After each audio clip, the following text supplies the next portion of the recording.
Korang tahu tak, shadow ban dekat dalam TikTok ni memang ada dan memang wujud. Alright, sebab apa? Aku ada banyak akaun. Okay, akaun TikTok aku ada daripada kedai Azimi ada, kedai Pro MG ada. So aku banyak buat beg kuning lah. Dan ada juga aku buat akaun yang tak ada beg kuning, aku buat untuk main game. Tapi semuanya memang ada shadow ban. Alright, shadow ban ni, apa maksud shadow ban? Alright, shadow ban ni orang tak nampak korang punya video. And korang pernah tak bila korang dah banyak kali kena violation dekat dalam live kan?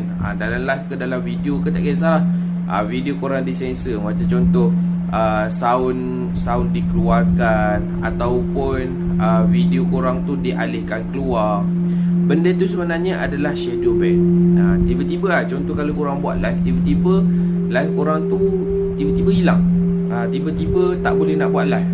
Macam shadow ban lah. Macam korang tersalah tunjuk ni kan, smoking ataupun asap ke ataupun baby ke, boleh menyebabkan korang kena listrik dekat dalam live. Okay, saya cerita pasal live dulu lah. Sebab dalam video ada, dalam live ada. Untuk shadow ban ni, dia ada dua benda yang berbeza, tapi efek dia sama. Okay, dalam video dia punya efek, video korang tak kat FYP. Video korang akan berada dekat dalam friend je.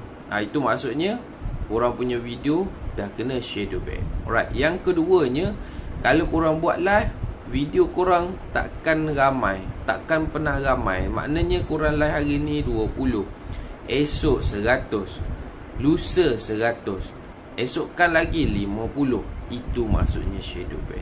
Maksudnya video korang tak pernah sekalipun meletup. Kiranya bukan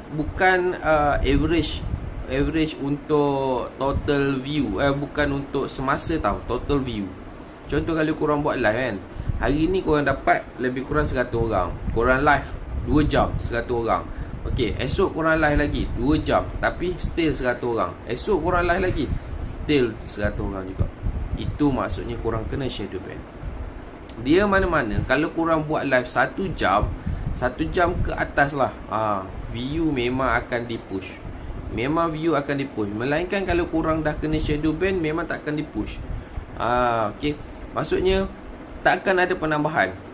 Contohlah daripada 1 jam kan, kalau korang buat live 1 jam, lepas tu hari pertama 10, hari kedua 20, hari ketiga 30, still 1 jam korang buat live. Dia ada penambahan, walaupun sedikit tapi ada penambahan. Korang cuba perhatikan akaun korang kena shadow ban ataupun tidak. Kalau